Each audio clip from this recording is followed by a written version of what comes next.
The interview process took 3 weeks. I met with executives, presented strategy proposals, outlined my vision for the department. It was grueling and exhilarating. I got the job, director of marketing at 32 years old. Base salary of $115,000 plus bonuses. My own office with actual walls and a door. A team of 12 reporting to me. The kind of position I'd dreamed about but assumed was years away. "We're impressed by your trajectory," the VP told me during the offer meeting. "You've shown remarkable growth in leadership in a short time. Whatever personal work you've been doing, keep doing it. It's working. Whatever personal work you've been doing, cutting toxic people out of my life, setting boundaries, choosing myself." Apparently that work showed. I called Abuela Carmen first. "Abuela, I got promoted. Director of marketing." Her voice was thick with pride. "Mija, your abuelo would be so proud." "I'm so proud. You've built something real." "I couldn't have done it without your support." "Yes, you could have, but I'm glad you didn't have to." Daniel took me out to celebrate. A nice dinner at a steakhouse downtown, the kind of place with cloth napkins and wine lists I actually understood now. Halfway through dinner, he reached across the table and took my hand. "I'm proud of you," he said, "not just for the promotion. For everything. For doing the hard work of becoming who you are." "That's very poetic for an engineer." He laughed. "I have my moments." Then more seriously, "I've been thinking. My lease is up in 2 months. I'm already basically living at your place. What if we made it official? I could fully move in. We could split everything equally, make it a real thing. Like, living together officially? Yeah, if you want. No pressure." I thought about the Rebecca from 2 years ago, so tangled in family obligation that she couldn't imagine a healthy partnership. That Rebecca would have been terrified of this commitment, but I wasn't her anymore. "Yeah," I said. "I want that." Spring arrived again. My second spring in the condo, but the first where it felt completely like home. Daniel officially moved in, bringing his furniture and books and the good coffee maker. We merged our lives with surprising ease, splitting bills, sharing chores, navigating the small negotiations of cohabitation without drama. It was shockingly normal. Beautifully boring. In April, Vanessa called with news I'd been half expecting. "So, Brianna's getting married." "Oh, okay. To some guy she's been dating for like 5 months. They're doing a small ceremony in June. Apparently Mom's paying for everything." "With what money?" I asked before I could stop myself. "That's what everyone's wondering. Uncle Timothy thinks they took out another loan." I felt the familiar tug, the old instinct to worry, to intervene, to warn them about financial decisions they wouldn't listen to anyway. Then I let it go, not my circus. Not my monkeys. Not anymore. "I hope it works out for her," I said, and mostly meant it. "Are you invited?" "I doubt it. And I wouldn't go anyway." "Yeah, that's fair." Vanessa paused. "For what it's worth, I think you made the right call. Cutting them off, I mean. Everyone can see how much better you're doing." "Thanks, Van. That means a lot." After we hung up, I told Daniel about Brianna's wedding. "How do you feel?" he asked. "Honestly, nothing. Maybe a little sad that we're not the kind of sisters who share these things. But mostly just neutral. That's healthy, right?" "Yeah, I think so. Dr. Chen would say it means I've processed the grief and accepted the reality. Therapy has really given you the vocabulary for everything."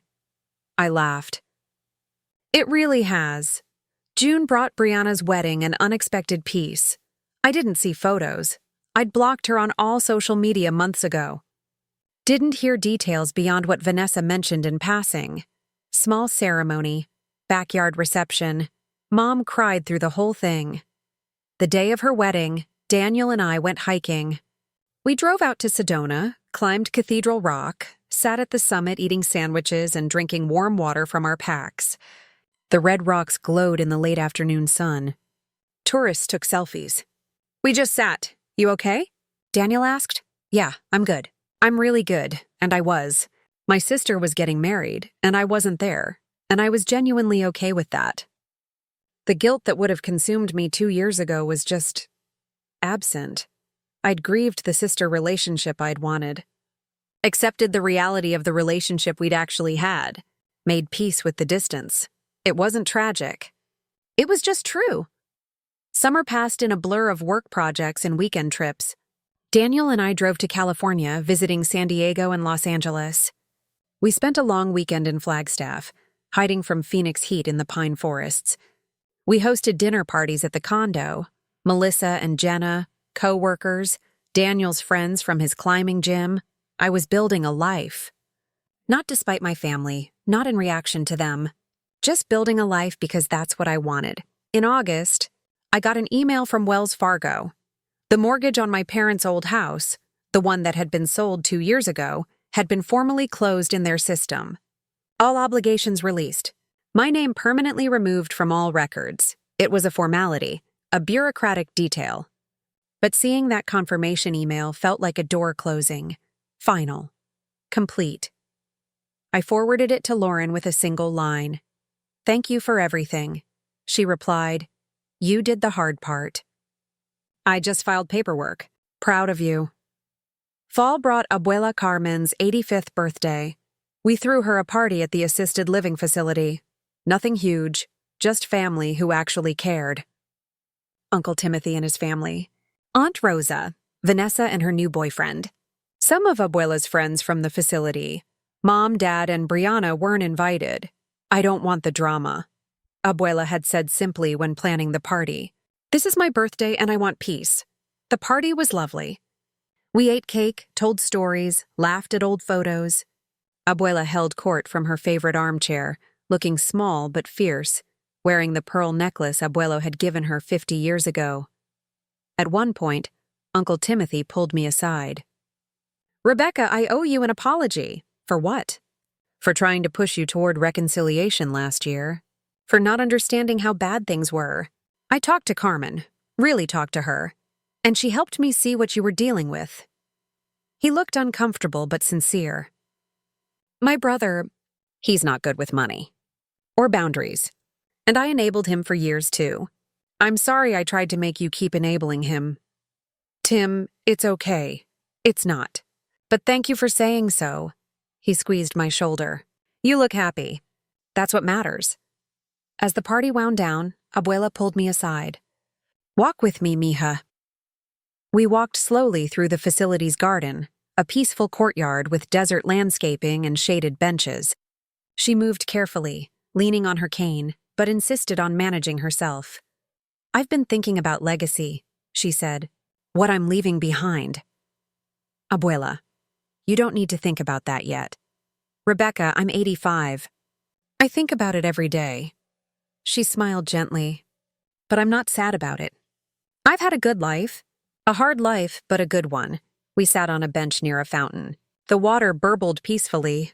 "When I die," she continued, "you'll receive the majority of my estate. Your mother will receive enough to be comfortable. More than enough, really. But the house money, the savings, the investments your abuelo and I built, that goes to you. Abuela, let me finish. I'm not telling you this to make you uncomfortable. I'm telling you because I want you to know why." She took my hand. "Your mother never learned that love and money are separate things. She confused providing with loving, and she taught Brianna the same thing. They see family as a resource to be extracted from. You, Mija, you learned the hard way that you can love people and still protect yourself. That boundaries aren't cruelty. That you can be generous without being depleted." She squeezed my hand. "That's worth more than any inheritance. But I want you to have the inheritance too, because you'll use it wisely. You'll build something good with it. Thank you, Abuela. For everything. Not just the money, for believing in me. For taking my side when no one else did. I didn't take your side, mija. I took reality's side. You were right and they were wrong. Simple as that." We sat in the garden until the sun started setting, painting the Phoenix sky in brilliant oranges and purples. She told me stories about Abuelo, about their early years in Arizona, about the life they'd built through sheer determination and careful choices. "He taught me that financial independence is freedom," she said, "and that the people who truly love you will never ask you to sacrifice your freedom for their comfort. Remember that, Rebecca." Teach that to your children someday. I hadn't thought much about children, but sitting there with Abuela, imagining passing down her wisdom to a future generation, felt right. October marked 2 years since the banishment text. This time, I noticed the date. But only because Facebook reminded me with one of those memories notifications, a photo from 3 years ago, before everything fell apart. Family dinner at my parents' house, everyone smiling at the camera. The photo looked so normal. Happy even. You couldn't see the dysfunction underneath. Couldn't see the financial entanglement, the manipulation, the guilt trips. Just a family smiling. I looked at that photo for a long time. Then I archived it and closed the app. That evening, Dr. Chen asked how I was feeling about the anniversary. Better than last year, I said. Last year I'd forgotten about it entirely, which felt like progress. This year I remembered, acknowledged it, and then moved on. Which feels like even more progress. Tell me about moved on. I looked at an old photo, felt a little sad, not for what I lost, but for what was never really there. The family in that photo wasn't real. It was a performance. And I'm not sad about losing a performance. That's significant insight. I'm finally understanding that I didn't lose my family 2 years ago. I lost the illusion of family. The actual relationship, the one where I was a walking ATM and emotional support system, I chose to end that. And I don't regret it. Do you miss them? I thought carefully. I miss the idea of them. I miss having a mom I could call when something good happens. I miss having a sister who'd actually be my friend. But the real people? No, I don't miss the real people at all. November brought unexpected news. I was pregnant, not planned, but not unwanted. Daniel and I had been together for over 2 years, living together for more than a year. We'd talked vaguely about future kids, but in the someday way people do. Someday had arrived ahead of schedule. How do you feel? Daniel asked after we'd both stared at the positive test for a solid 5 minutes. Terrified, excited, completely unprepared. You? Same, all of that. He pulled me into a hug. But we'll figure it out. We're good at figuring things out. We spent the next few weeks processing. Doctor's appointments, prenatal vitamins, reading books about pregnancy that made everything seem both miraculous and terrifying. We told close friends. Melissa and Jenna screamed and immediately started planning a baby shower. We told Daniel's parents, who were delighted, and then we had to decide, did we tell my family? It's your call, Daniel said. I'll support whatever you decide. I thought about it for days. Talked it through in therapy. Made lists of pros and cons. Finally, I decided, no. I wouldn't tell them. They'd made it clear I wasn't part of their family anymore. My child wouldn't be part of it either. The decision felt sad and peaceful at the same time. This baby would grow up without those grandparents, that aunt. But they'd also grow up without the dysfunction, the manipulation, the toxicity. I told Abuela Carmen, of course. She cried, the happy kind of tears, and immediately started talking about crocheting baby blankets. This baby will know what healthy family looks like, she said. That's the greatest gift you can give them. December and the holidays arrived with less anxiety than any previous year. Daniel's family invited us to Colorado again.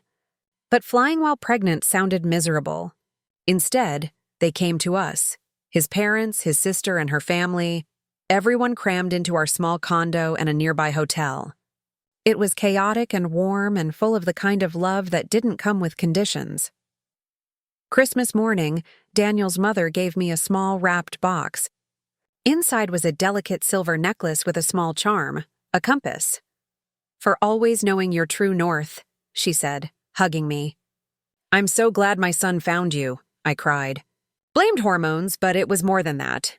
It was being seen, being valued, being welcomed into a family that functioned like families should. On Christmas night, after everyone had gone to bed, Daniel and I sat on the balcony despite the December chill. I had my hand on my barely there baby bump. I've been thinking, I said, about what kind of parents we want to be, yeah? I want to teach our kid about boundaries, about healthy relationships, About the difference between helping someone and sacrificing yourself. Agreed. What else? I want them to know their worth isn't tied to their usefulness. That love shouldn't cost them their peace. That family is about more than blood. It's about respect and reciprocity and showing up for each other without keeping score. Daniel put his arm around me. We can do that. We will do that. I never want them to feel guilty for protecting themselves. Never want them to think love means letting people drain them dry. Then we'll teach them better. Break the cycle. Be the family you deserve to have. I leaned against him, watching the phoenix lights twinkle in the distance.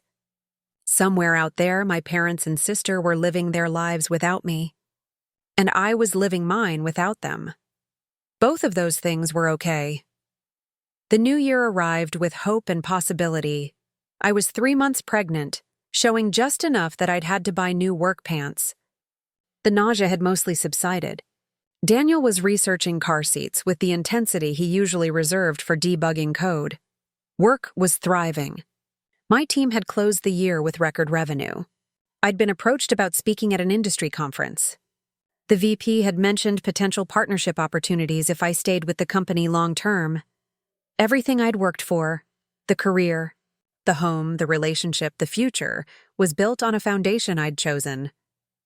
Not inherited, not obligated to, not guilty about. Chosen. In January, I got a Facebook message from a name I didn't recognize. Ashley Martinez. Hi, Rebecca. You don't know me, but I used to work with your sister. I've been following your story from a distance. Sorry if that's creepy, and I just wanted to say, you inspire me. I've been in a similar situation with my family. Financial enmeshment, guilt trips, the whole thing.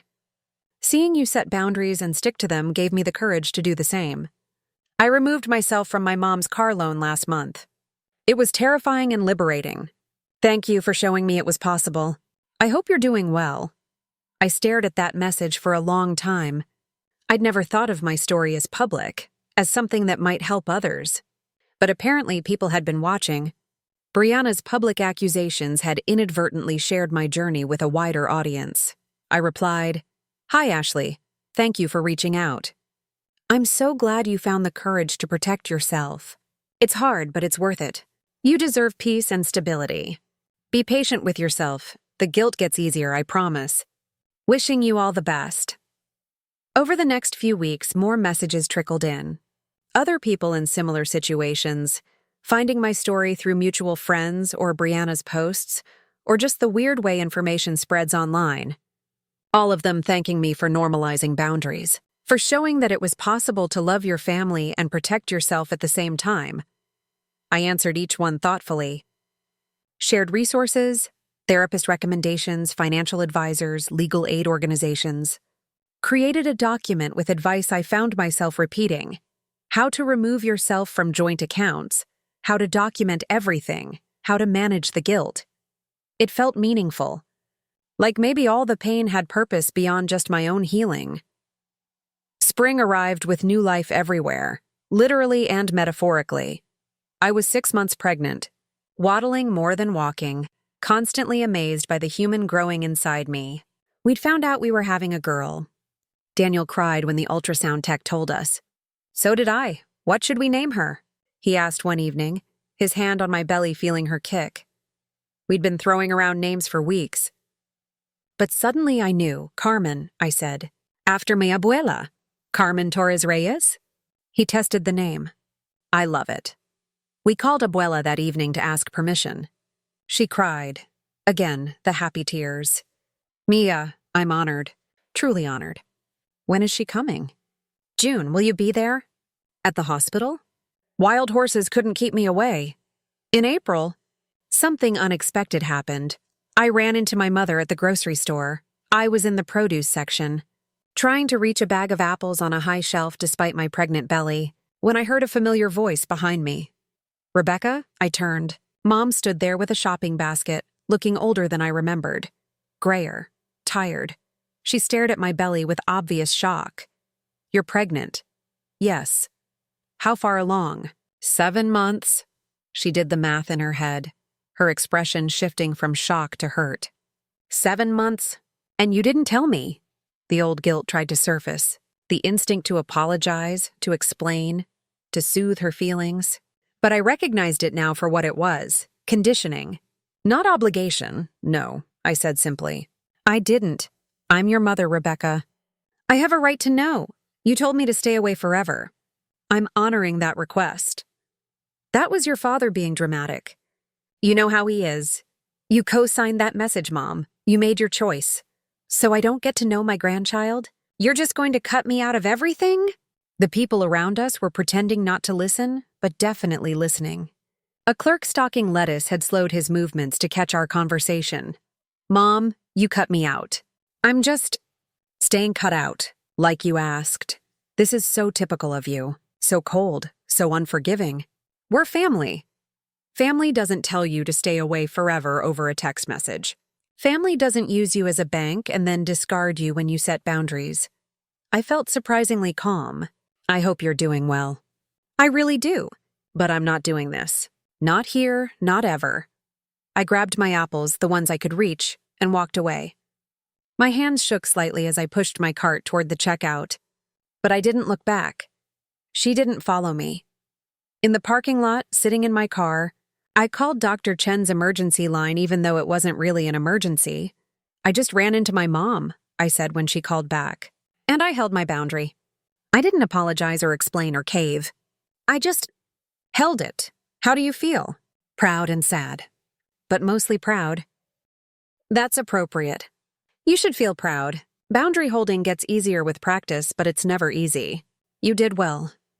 That night, I told Daniel about the encounter. I'm sorry that happened, he said, pulling me close as my belly allowed. That must have been hard. It was. But I survived it. I didn't crumble. Didn't retreat. Just stated facts and walked away. You're kind of a badass, you know that? I laughed. A very pregnant badass. The best kind. June arrived with Arizona heat and mounting anticipation. My due date was June 18th. I'd taken maternity leave starting June 1st, planning to spend the last few weeks preparing the nursery, reading baby books, napping excessively. Instead, I went into labor on June 14th, 4 days early.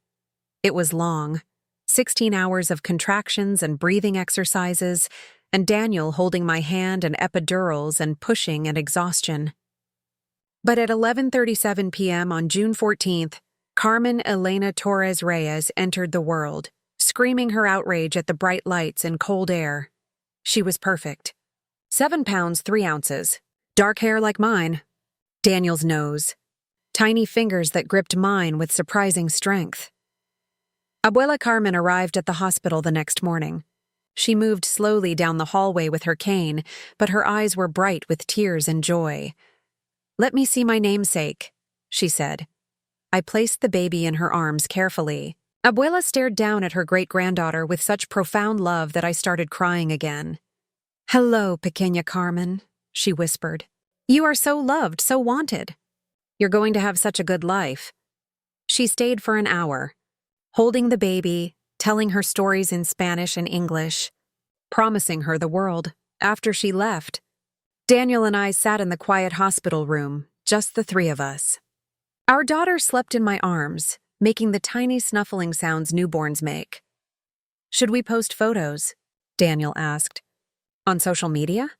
I thought about it.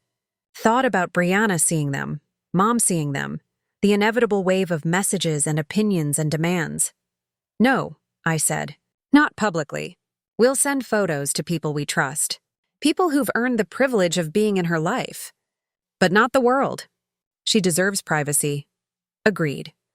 We sent photos to a carefully curated list. Daniel's family. Melissa and Jenna, Abuela Carmen, though she'd already met her. A few close friends. My Uncle Timothy, who genuinely apologized and changed. Not my parents. Not Brianna. Not the extended family who'd chosen sides against me. My phone stayed mostly quiet.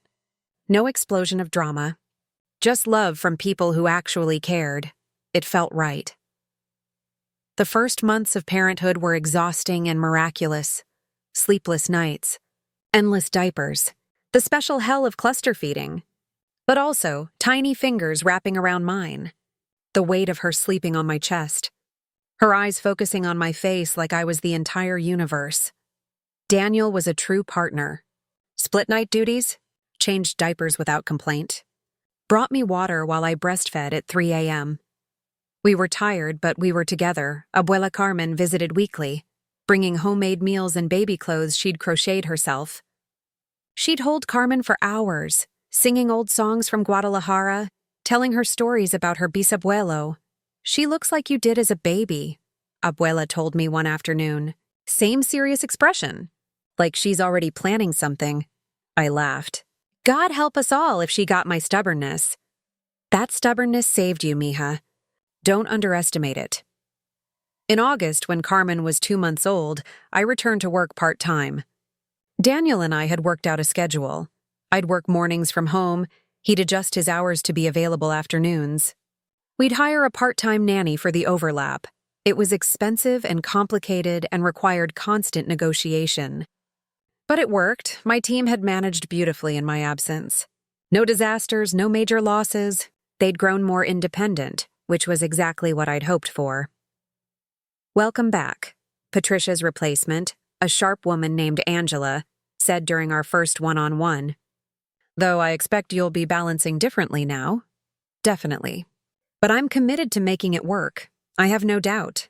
You've always been good at figuring out the seemingly impossible." Fall arrived with cooler temperatures and a growing sense of stability. Carmen was 4 months old, sleeping in longer stretches, smiling at everything, starting to laugh her hiccuping baby laugh. She was the center of our world, but we were also slowly reclaiming pieces of our pre-baby life. Date nights with trusted babysitters, weekend hikes with Carmen in a carrier, dinner parties where friends passed her around while we actually got to eat hot food. Life felt full but manageable. Different than before, but not less than before. In October, 3 years since the banishment text, I wrote something I'd been thinking about for months. Not for social media. I still kept my accounts mostly private. But for myself, for closure. Maybe for that future version of Carmen who might someday ask about my family. I titled it, "What I Learned from Losing My Family." Love and financial obligation are not the same thing. For years, I believed that helping family financially was how I showed love. I co-signed loans, guaranteed leases, paid for things because I thought that's what good daughters and sisters did. But love that requires financial sacrifice isn't love. It's exploitation dressed up as family values. Boundaries aren't punishment. When I started saying no, my family called me selfish, cold, vindictive. But boundaries aren't about punishing others. They're about protecting yourself. Setting limits on what you'll accept, what you'll tolerate, what you'll sacrifice. Boundaries are self-care, not selfishness. You can't save people who won't save themselves. I spent years trying to rescue my family from financial crisis after financial crisis. Every time they'd promise to change. Every time they'd repeat the same patterns. I finally learned that you can't help people who won't help themselves. You can only drown alongside them. The guilt is real, but it's not truth. Even now, 3 years later, I sometimes feel guilty. Guilty for protecting my credit score. Guilty for removing my name from loans. Guilty for not attending my sister's wedding. But guilt is just a feeling. It's not the same as being wrong. I've learned to acknowledge the guilt without letting it control me. Family is about more than blood. My biological family cut me off without hesitation when I stopped being financially useful. But I've found family in other places. My grandmother who chose truth over drama. My partner who shows me healthy love daily. My friends who support without exploiting. My daughter who will grow up understanding that family means respect, not obligation. Breaking cycles takes courage and cost. Setting boundaries cost me relationships. Cost me money I'd already spent. Cost me the dream of the family I wished I had. But it gained me peace, stability, and a future where I'm not drowning. Breaking generational patterns is never easy or cheap. But it's worth it. 7. You're allowed to choose yourself. The hardest lesson, you're allowed to prioritize your well-being. You're allowed to say no. You're allowed to protect your resources, your energy, your peace. You're allowed to choose yourself, even when, especially when, others call it selfish. To anyone in a similar situation, I see you. It's hard. It's lonely. The guilt is crushing. But you're not wrong for protecting yourself. You're not cruel for having boundaries. You're not selfish for refusing to drown. Choose yourself. Build your own stability.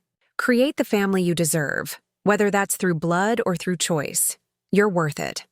I saved the document in a folder labeled for Carmen. Someday, when she was old enough to understand, I'd share my story. Not to poison her against grandparents she'd never know, but to teach her that it's okay to protect yourself. That love without respect isn't love at all. Winter arrived, bringing Carmen's first holiday season. We decorated the condo with lights and a small tree. Bought her first Christmas outfit, a red velvet dress that she immediately spit up on. Took 1,000 photos of her looking confused by wrapping paper.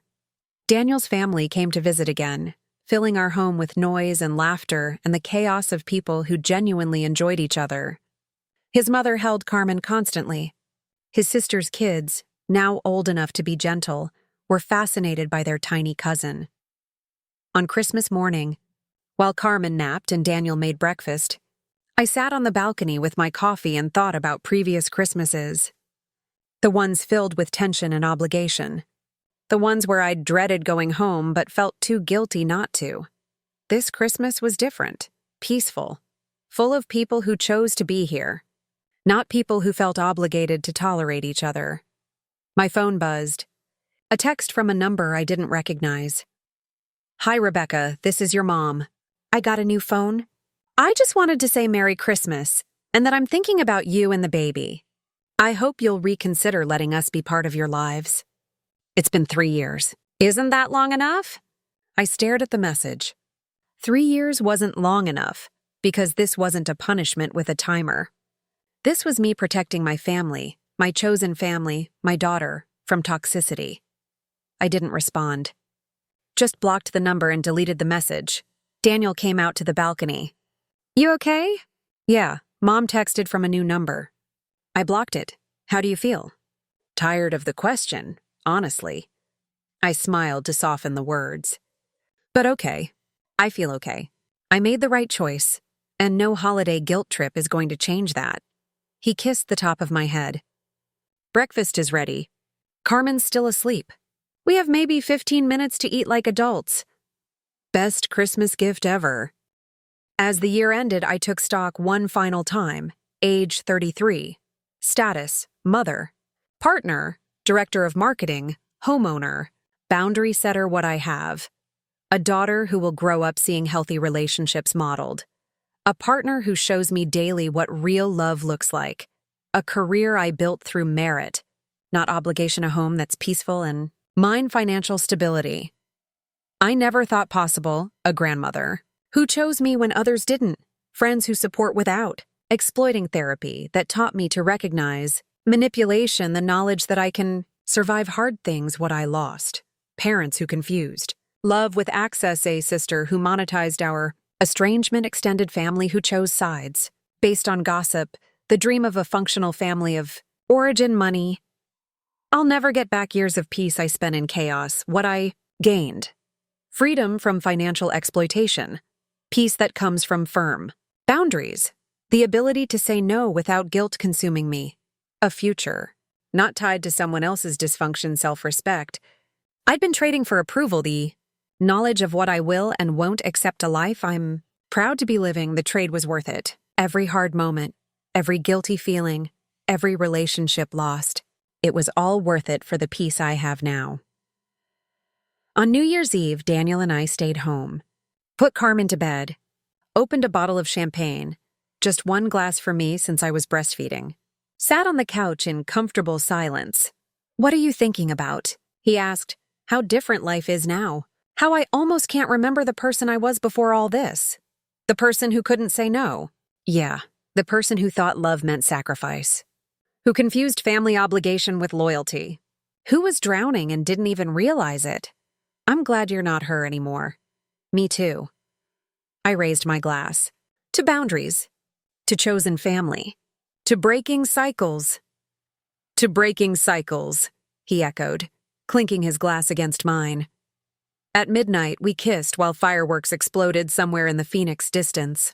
Carmen slept peacefully in her nursery. The condo was quiet and warm and ours. I'd removed my name from their loans, their drama, their dysfunction. And in doing so, I'd finally written my own story. Epilogue. 5 years later, Carmen is 5 now. Starting kindergarten in the fall. She's smart, stubborn, curious, and kind. The best parts of me and Daniel combined. She knows she has one grandmother, Abuela Carmen, now 90 years old and still sharp as ever. She doesn't know about the others. Doesn't know she has maternal grandparents and an aunt who chose not to know her. Someday, we'll explain. Age appropriately, honestly, without venom.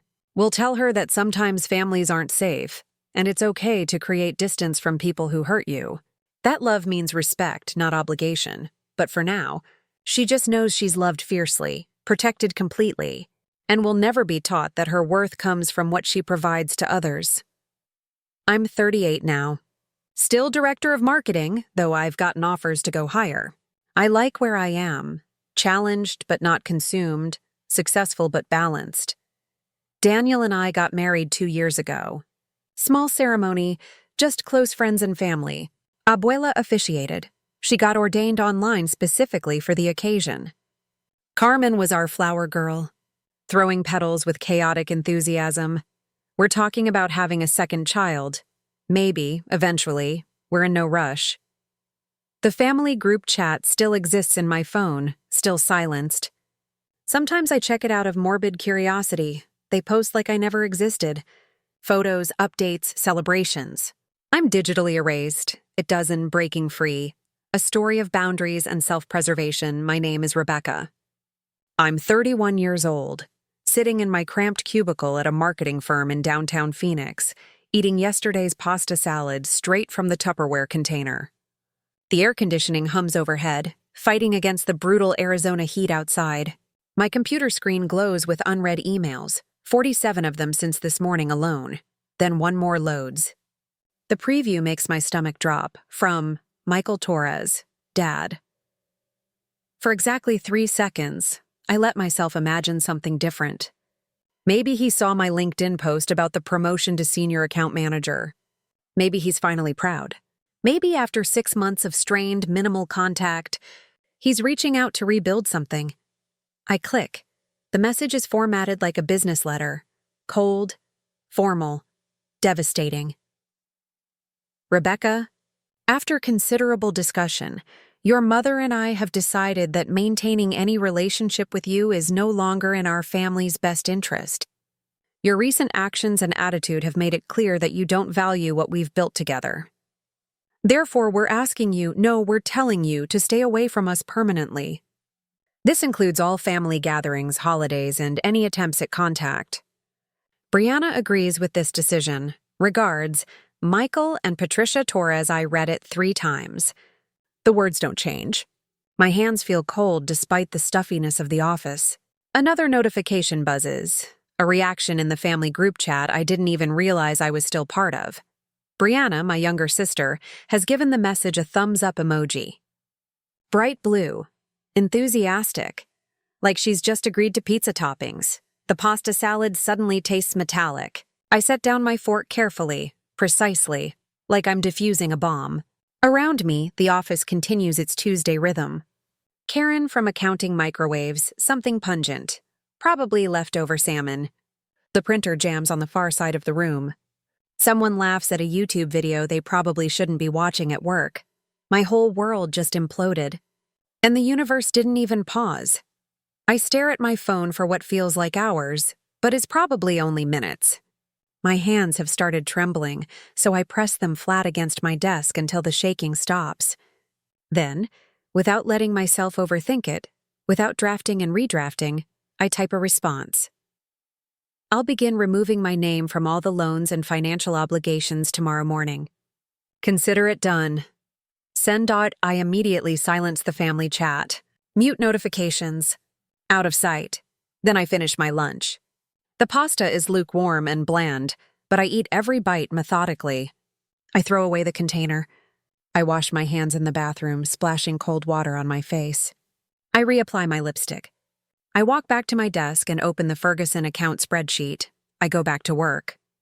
They severed our relationship through a typed message. Impersonal, calculated, cruel. So I'll sever the financial ties that have been slowly strangling me for the past 7 years. Every signature, every guarantee, every debt I took on because family helps family, and we're all in this together. Let's see how together we are when my credit score isn't propping up their lifestyle. I woke up at 4:47 a.m. The next morning, 3 minutes before my alarm. The Phoenix sky was still dark, painted deep purple at the edges where dawn was considering its entrance. I didn't go back to sleep. I got up coffee first. I have a French press I bought myself 2 Christmases ago, back when I was still spending every holiday at my parents' house in Scottsdale, still pretending everything was fine. The ritual of measuring grounds, heating water, pressing slowly, gives my mind something to focus on besides the growing knot in my chest. Then my laptop. My notebook. The good one with the leather cover that I reserve for important things. A handful of pens. I arranged them across my small dining table like surgical instruments. Weapons for a different kind of battle. My apartment was quiet. I live alone in a 1-bedroom in Tempe, close enough to work that I can handle the commute, but far enough from Scottsdale that dropping by isn't casual for my family. The distance was intentional, though I never admitted that out loud.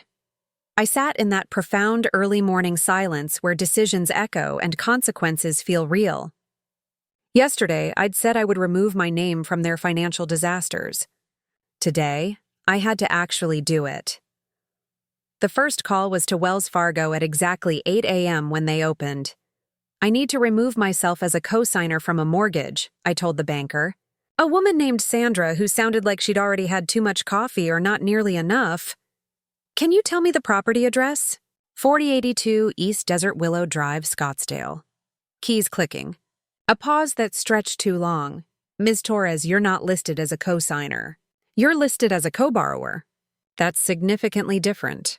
What does that mean? It means you can't simply remove your name. You're equally responsible for the loan. To remove yourself, the primary borrower would need to refinance in their name only, or the property would need to be sold. My coffee had gone cold in my hand. And if they can't qualify to refinance? Another pause. Then your options are limited to sale or continuing the current loan arrangement. Trigger whatever process removes my name from that mortgage. I don't care what it takes. Sandra's voice shifted, became gentler.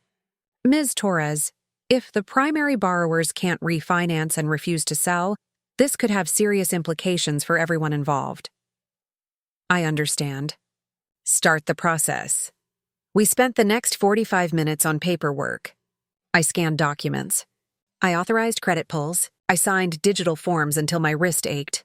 By the time I hung up, the sun had fully risen, flooding my apartment with harsh desert light.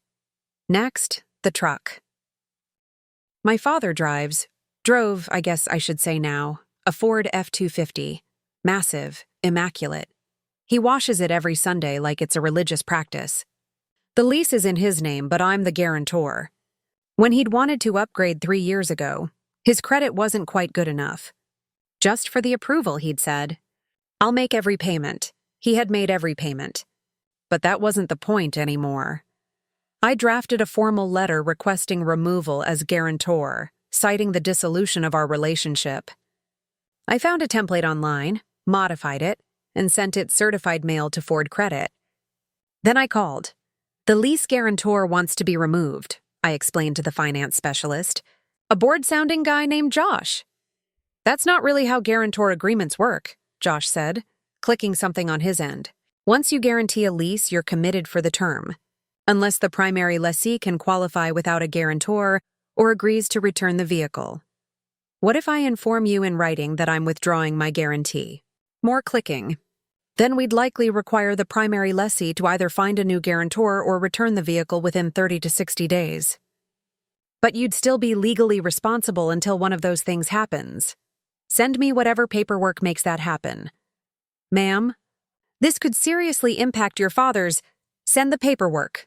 By noon, my legal pad was covered in notes, names, account numbers, balances, every financial entanglement I'd been carrying like a weight vest for years.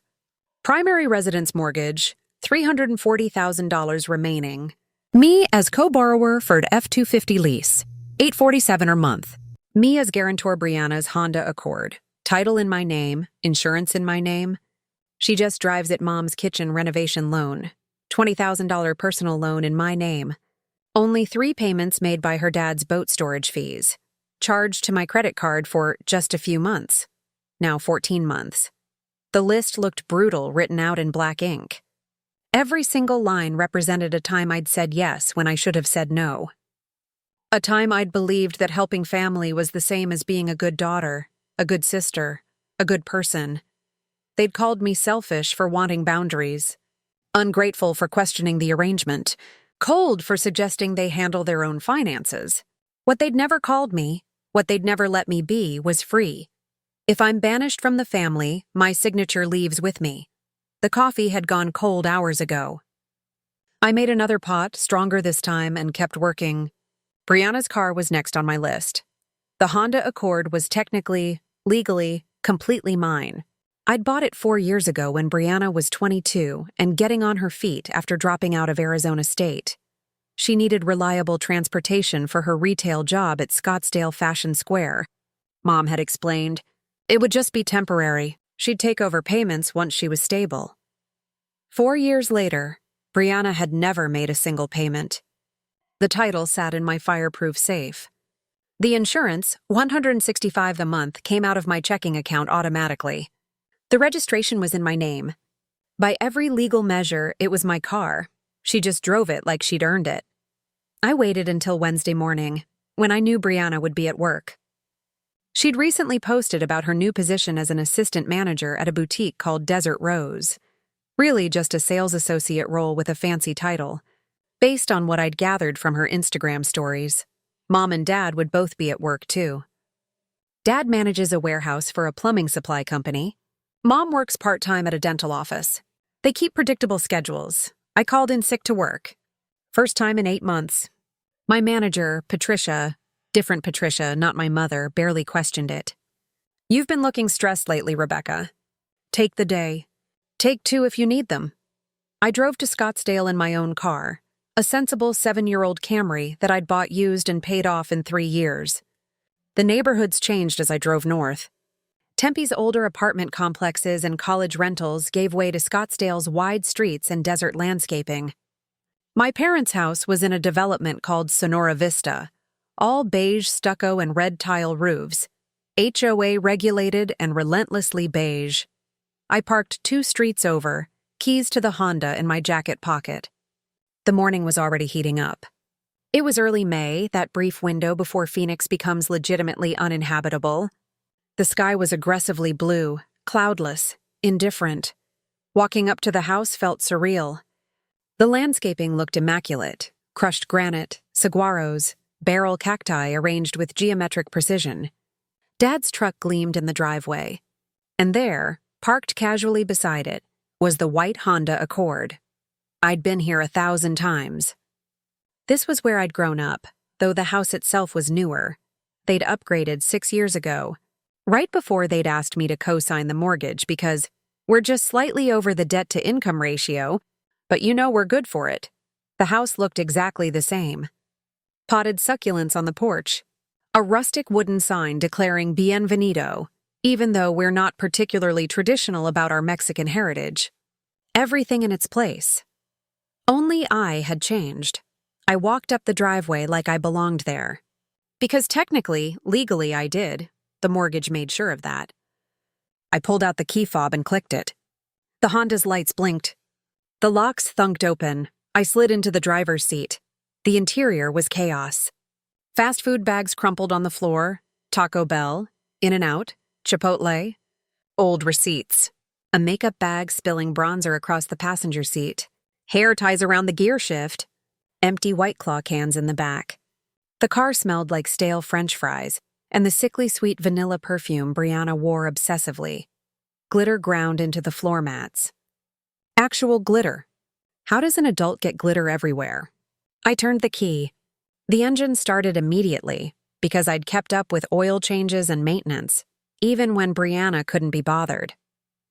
I adjusted the mirrors, buckled my seatbelt, and carefully reversed out of the driveway. No one stopped me.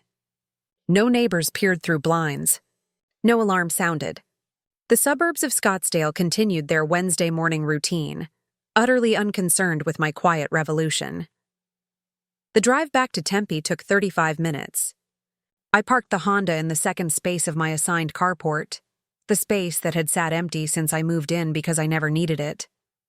I sat there for a moment, hands on the steering wheel, and stared at the dashboard. I'd just taken back something that had my name on it. Something I'd paid for, insured, maintained. And it felt like theft anyway, but it wasn't theft. It was recovery. I grabbed the registration from the glove box, locked the car, and went inside. Then I opened the family group chat, still silenced from yesterday, and typed one message. Honda Accord recovered from Scottsdale residents. Vehicle is titled and insured in my name. Brianna can make alternative transportation arrangements. Do not contact me about this. Send. Then I put my phone face down on the counter, grabbed my gym bag, and went to the apartment complex's fitness center. I needed to move, to sweat, to feel my body doing something purposeful while my mind spun in circles. 45 minutes on the elliptical. Weights, stretches. By the time I returned to my apartment, my phone had become a weapon. 7 unread messages, 16 missed calls, 7 voicemails. I didn't open them immediately. First, I showered, changed into soft clothes, leggings and an oversized t-shirt from a 5K I'd run 2 years ago. Made chamomile tea, sat down on my couch with my laptop, then I started reviewing the damage. Mom's voicemails were predictably tearful. Her voice wavered between wounded and furious. "Rebecca, how could you? That's your sister's car. She needs it for work. You're being so selfish, mija. This isn't how we raised you. Call me back right now. Right now." Dad's texts were clinical and threatening. "This is theft. We will call the police. You will return that vehicle immediately. My lawyer will be in contact." Brianna had gone nuclear on Facebook. I opened it in an incognito window. I'd already restricted her access to my account months ago. She'd posted a long note with the heading, "My Truth About Toxic Siblings." I read it once, jaw clenched. I never thought my own sister would betray me like this. Some of you know I've been dealing with a difficult family situation. What you don't know is that my older sister, who I've always looked up to, decided to steal my car this morning. Just took it. The car I used to get to work, to take care of my responsibilities, to live my life. Why? Because I didn't respond to her messages fast enough. Because I've been setting healthy boundaries. Because she can't control me anymore. This is what narcissistic family members do. They punish you for growing, for becoming independent, for having your own life. They disguise their abuse as helping and then rip it away the second you don't worship them. If you're dealing with a toxic family member, please know you're not alone. I'm heartbroken, but I'm going to be okay. I'm stronger than her manipulation. The post had 127 reactions. Dozens of comments, heart emojis and prayer hands and words like "stay strong," "babe," and "you deserve better." About 20 comments down, I spotted one from Jennifer, a former co-worker of Brianna's from a previous retail job. Wait, didn't Rebecca pay for that car, though? I remember you mentioning she helped you out with it. Watched in real time as that comment disappeared, deleted, and then Jennifer's entire profile vanished from Brianna's friends list. My phone buzzed again. Screenshot from my cousin Vanessa, Dad's niece, someone I saw maybe once a year at family gatherings. OMG, is this about you? What happened? I didn't respond. I locked my accounts, changed my passwords, turned off read receipts, made my Instagram private, adjusted my Facebook privacy settings so only confirmed friends could see anything. Then I opened the folder on my laptop labeled Financial Records. I'd been keeping meticulous documentation for years, mostly out of habit from my marketing career. Every contract I'd signed, every loan statement, every email about payment arrangements. I'd scanned and saved them all, organized by year and category. Now I was grateful for my compulsiveness. I took screenshots of everything relevant: the Honda Accord title showing my name as owner, insurance statements with my name as the primary policyholder, the mortgage documents showing me as co-borrower, the Ford lease guarantee I'd signed, the personal loan documents for Mom's kitchen renovation email chains where they'd promised "just this once" and "we'll pay you back." I created a compressed folder, backed it up to Google Drive, emailed it to myself, saved it to a USB drive that I tucked into my fireproof safe. At 2:17 p.m., Dad's message finally came through. Not a text this time, but a photo of a letter on formal letterhead. Some lawyer's office in Scottsdale. The letter itself was mostly obscured, but the header was clear. Regarding unlawful taking of property. His message: expect legal consequences. This won't end well for you. My hands didn't shake this time. I forwarded it to Lauren Chen, an attorney friend from college who specialized in family law. She'd been hearing bits and pieces of my family drama for months now, always offering to help if things escalated. Lauren replied in 4 minutes, "This is a bluff. You have title. It's your car. Document everything. Keep records. Don't engage directly." I made more tea. Peppermint this time. I sat on my balcony and watched the afternoon traffic on University Drive, listening to sirens and car horns and the ambient sound of a city that didn't care about my problems. Something had shifted. The panic from yesterday had crystallized into something harder, clearer. They wanted me gone from their lives? Fine. But I'd be extracting myself completely, methodically, permanently. No half measures, no guilt-driven backsliding. No, but their family. At 5:43 p.m., my grandmother called. Abuela Carmen was my dad's. Mother, 83 years old and sharper than people half her age. She'd emigrated from Guadalajara as a young woman, built a life in Arizona through sheer determination, and had zero patience for what she called telenovela nonsense. "Mija," she said when I answered. Her voice was calm, measured. "I told your son, Father, I would hear your side before making any judgments." I almost cried. Just that simple acknowledgement, that I had a side worth hearing, cracked something in my chest. "Abuela, start from the beginning, leave nothing out." So I did. I told her everything. The years of co-signing, of guaranteeing, of lending my credit score like it was a communal resource. The promises to pay me back that never materialized. The guilt trips when I suggested boundaries. The weaponization of family loyalty. The text message exile. She listened without interrupting. I could hear her breathing, hear the faint sound of her television in the background. She always had telenovelas playing, even if she wasn't actively watching. When I finished, she was quiet for a long moment. "When your mother was 26, Abuela finally said. She borrowed $8,000 from your abuelo and me. Said she needed it for a business investment, some friend's cafe that was opening. I waited. The cafe never opened. Your mother never paid us back. When we asked about it 2 years later, she seemed genuinely confused. She said, 'I thought that was a gift. Family doesn't charge family.'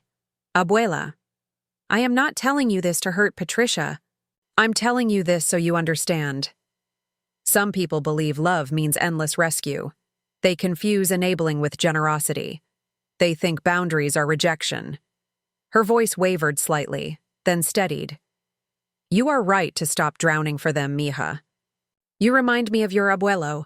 He believed in earning peace, not inheriting chaos." We talked for another 20 minutes. She asked about my job, my apartment, whether I was eating well.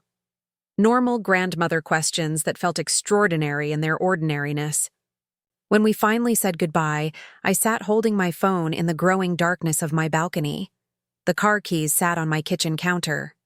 The documentation folder glowed on my laptop screen. The family chat continued to explode with messages I wasn't reading. Freedom didn't feel triumphant. It felt clean. Like air after a monsoon rain.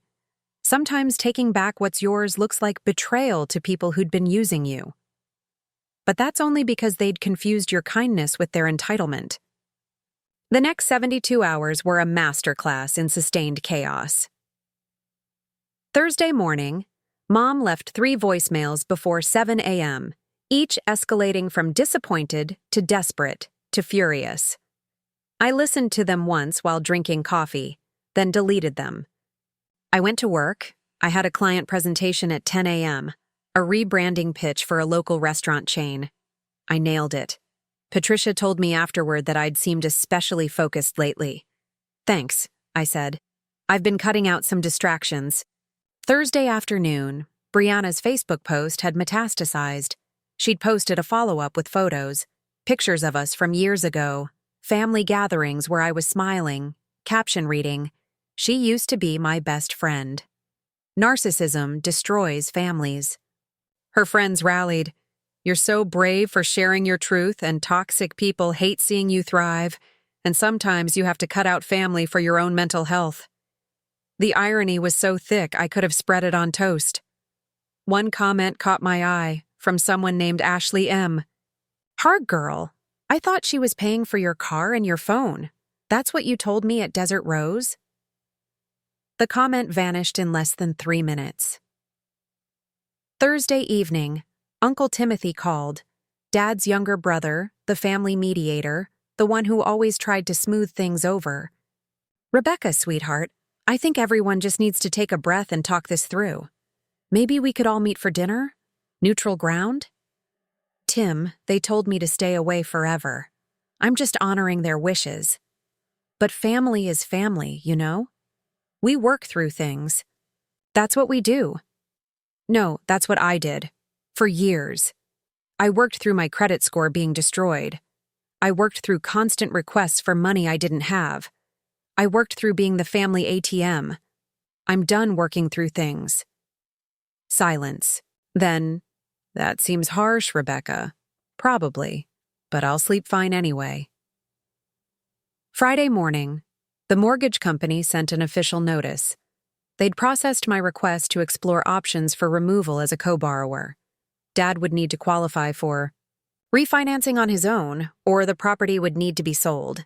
They were requesting updated financial documentation from him by June 1st. I forwarded the email to Lauren.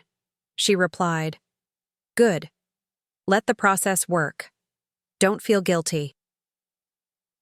Friday afternoon, Aunt Laura, Mom's sister, sent a text. "Added you to our prayer chain at church. Praying God softens your heart." I didn't respond. I'd met Aunt Laura's prayer chain before. It was mostly a gossip network with religious branding. Friday evening, cousin Derek, Uncle Timothy's son, currently in his 2nd year of a sociology degree, sent me a lengthy message diagnosing me with various personality disorders he'd apparently learned about in his Psychology 101 class. Classic narcissistic behavior pattern. Inability to maintain healthy relationships. Weaponizing resources. I blocked his number. Life was too short. By Saturday morning, I'd developed a system. I created a document titled Contact Log and began documenting everything. May 17th, 2020, 47 a.m.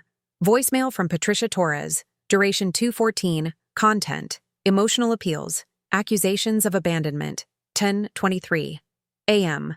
Text message from Michael Torres, "You're tearing this family apart." 35 p.m. Facebook post.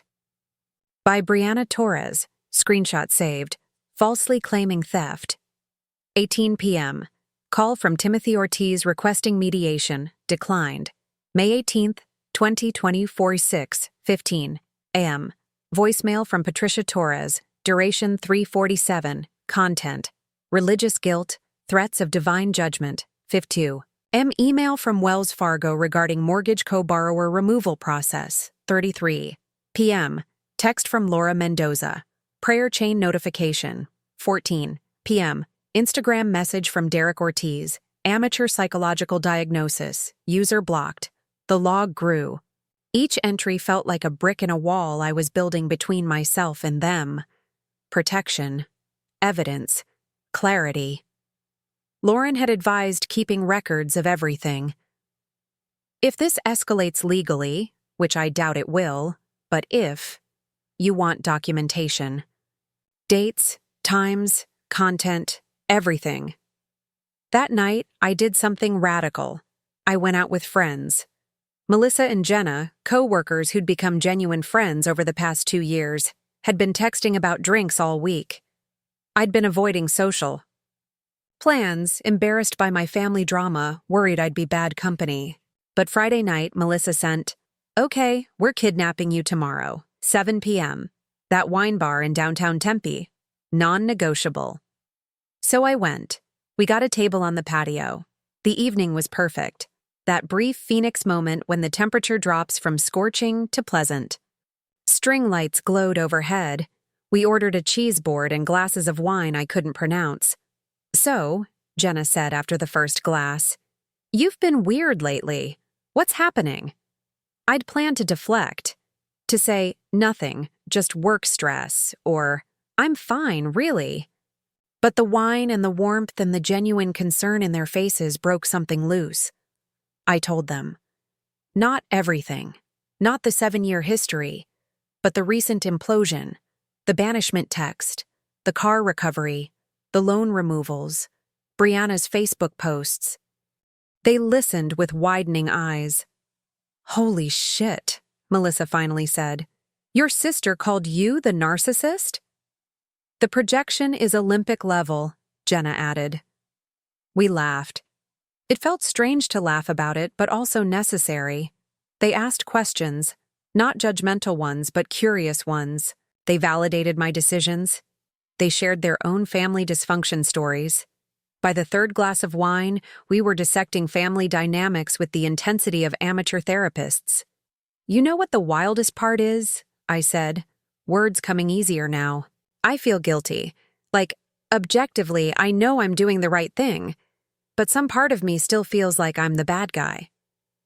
"That's the conditioning," Jenna said. She worked in HR and was always analyzing behavioral patterns. "They trained you to feel guilty for having boundaries. That doesn't go away overnight." "Give yourself permission to be done," Melissa added. "You don't owe them your credit score or your emotional energy." We stayed until the wine bar closed. We hugged in the parking lot. Melissa made me promise to text if I needed anything. Jenna sent me a link to a therapist she'd seen after her own family falling out. I drove home feeling lighter than I had in months, not healed, not even close, but seen, supported, less alone. The house hit the market on June 4th. I didn't visit, didn't drive by, didn't torture myself with Zillow listings. But the realtor, a cheerful woman named Denise Rodriguez, sent me regular updates because I was legally a co-borrower. Great curb appeal. We staged with modern desert aesthetic. Expecting strong interest. Scottsdale market is hot right now. Photos showed fruit bowls on the kitchen counter. White towels in the bathrooms, all traces of our family erased in favor of generic aspiration.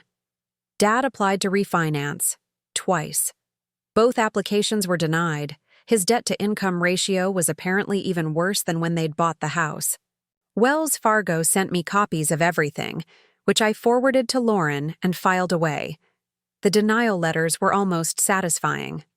Almost offers started coming in after 4 showings. The house was in a desirable school district. Scottsdale Unified, good ratings, what every family was looking for. The inspection came back clean. By the 3rd week of June, they'd accepted an offer. $575,000, closing in 30 days. I signed everything digitally. Didn't talk to my parents. The realtor handled all communication separately, sending me DocuSign, links that I completed from my office during lunch breaks. The closing was scheduled for July 15th. I kept my camera off for the virtual signing, watched the loan officer walk through paperwork, signed where prompted, watched the wire transfer confirmation appear in my email an hour later. After the mortgage, payoff, closing costs, and realtor fees, there was equity remaining. As a co-borrower, I was entitled to have $43,000. I stared at that number for a long time. It felt simultaneously enormous and insufficient. $43,000 for 7 years of entanglement, stress, and damaged credit. The money appeared in my account the next day. I moved most of it immediately into a high-yield savings account, kept $5,000 accessible, scheduled an appointment with a financial advisor. Dad sent one text. "You're a vulture, Rebecca. I hope you can live with yourself." I read it, screenshot it, added it to the contact log, archived the conversation. I could live with myself just fine. The truck situation resolved itself through sheer force of consequence. After I'd sent my certified letter withdrawing as guarantor, Ford Credit had contacted Dad with an ultimatum: find a new guarantor within 60 days or return the vehicle. He found someone, a coworker named Steve who apparently had better credit than common sense. But by then, I'd already submitted my formal release letter, and Ford's legal department had processed it. The new guarantee was approved, my name was removed from all documents, and I received official confirmation on July 3rd. Liability removed. One more thread cut. Brianna's car, my car, stayed parked in my carport. I kept up with maintenance, oil change, tire rotation, registration renewal. I updated the insurance and changed the plates. No more glitter ground into the mats. No more fast food debris. It was clean, functional, mine. I didn't drive it much. My Camry was more fuel efficient and already broken into my preferences. But having the Honda there felt important. Physical proof that I'd taken back something that had been treated carelessly. Mom's kitchen renovation loan kept bothering me. It was the most personal debt, the one that felt most like betrayal. She'd wanted to renovate their kitchen 2 years ago. New cabinets, quartz countertops, a fancy farmhouse sink. The kind of upgrade their house didn't really need, but that she'd convinced herself would add value. She'd asked me to take out a personal loan in my name because her credit was temporarily low after some credit card issues. Just $20,000. She'd make every payment. I'd never have to worry about it. I'd said yes because saying no felt impossible. Because she'd looked at me with such hope. Because I was a good daughter. She'd made 3 payments. Then excuses. Then silence. I'd kept paying it myself for 18 months, watching my savings dwindle, watching the interest accumulate. When I'd tried to talk to her about it, she'd gotten defensive. "We're going through a hard time financially, Rebecca. You're doing so well at your job. Can't you just help out your mother?"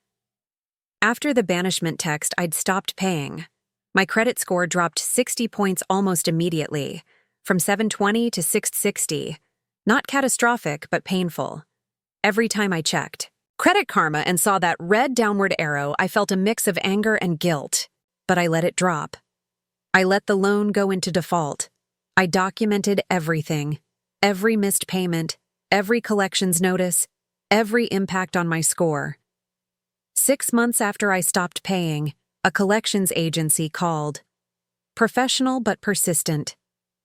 They'd bought the debt for pennies on the dollar and wanted their money.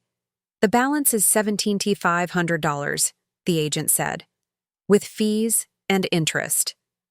The original loan was $20,000, I countered. I paid $9,000 before defaulting, so the actual amount borrowed but not repaid is $11,000. That's not how this works, ma'am. I'm aware. Here's how this is going to work. I'll settle for $5,000, single payment, with written confirmation that the debt will be reported as paid in full to all credit bureaus. Or I won't pay anything and you can keep calling." Silence. Then, "I'll need to speak with my supervisor." They called back 2 days later. They'd accept $6,500. I negotiated down to $6,000. They emailed the settlement agreement. I read every word, had Lauren review it, then paid. 2 weeks later, my credit report updated. Account settled. $0 balance. My total losses on Mom's kitchen, $15,000. $9,000 in payments I'd made, plus $6,000 to settle. $15,000 so she could have a farmhouse sink and subway tile backsplash. I closed the credit report and tried not to calculate how many months of rent that represented, how many years of retirement savings, how many opportunities I'd given up to fund her aesthetic upgrade. It was done. Work became my sanctuary in unexpected ways. After the promotion to senior account manager, I'd expected more stress, longer hours, higher stakes. Instead, I found focus. When you're not constantly putting out fires in your personal life, professional fires feel manageable. I arrived at the office energized instead of depleted. I stayed late not because I was avoiding home, but because I was genuinely engaged in projects. The Ferguson account, a local restaurant group looking to rebrand, became something I actually cared about instead of just another item on a checklist. Patricia, my manager, noticed. Everyone noticed. Rebecca, the client specifically asked for, "You to lead the Sandstone Resort's pitch," she told me in late July. They were impressed by your work on Ferguson. Sandstone Resorts was huge, a chain of boutique hotels across the Southwest, looking for a complete marketing overhaul. The kind of account that could define a career. I threw myself into it. Research, strategy sessions, late nights perfecting presentation decks. But unlike before, when I'd used work to distract from family chaos, I was present, clear-headed, creative. We won the account. Patricia called me into her office the day after our final pitch. "Close the door," she said, and my stomach dropped for half a second before I saw her smile. "Rebecca, I'm recommending you for creative director. It's a new position we're creating. Essentially my second in command. Significant raise, equity options, your own team. Corporate needs to approve it, but I can't imagine they'll say no." I must have looked stunned because she laughed. "You've been exceptional this year. Not just productive, you've been strategic, thoughtful, a leader. Whatever changes you've made in your personal life, they're working." I thought about that on the drive home. Whatever changes you've made. Cutting out toxicity wasn't just about removing negative things. It created space for positive things to grow. Energy I'd spent managing family drama was now available for work, for friends, for myself. It was like I'd been running with weights strapped to my ankles and had only just noticed them. The creative director position was approved in August. 25% raise. My own office with a window. A team of 3 junior marketers reporting to me. I rerouted the raise difference straight into savings. Built my emergency fund to 6 months of expenses. Started contributing more to my 401k. Opened a separate investment account. For the first time in my adult life, I was building wealth instead of just preventing crisis. Brianna's online presence evolved through the summer like watching a car crash in slow motion. Her posts became increasingly erratic. Inspirational quotes about toxic people, TikToks about narcissistic family members, long captions about her healing journey punctuated with affiliate links to self-help books and therapy apps. Just booked my first therapy session. If you're healing from family trauma, use code Brianna20 for 20% off BetterHelp. She'd monetized our estrangement. I stopped checking her profiles directly, but screenshots still found their way to me.